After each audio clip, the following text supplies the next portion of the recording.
Welcome to the Slop Temple. We pray this video helps. You start by preparing your dataset and opening Atlas. Import documents immediately into a new project, choosing coding and default language so text segments behave predictably.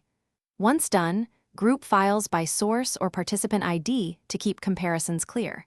Make sure to rename imported files with consistent prefixes and use smart folders for quick access.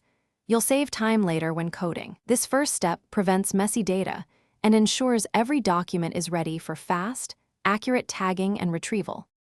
You now move into coding. Highlight meaningful segments and create short, focused codes. Avoid long labels so retrieval is fast. As you code, attach memos that explain why a segment was coded. Include examples to preserve analytic reasoning.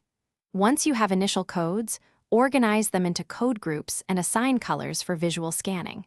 Make sure to use in vivo codes when phrases matter. This deliberate process builds a clear codebook and helps you see patterns without losing context or analytic intent.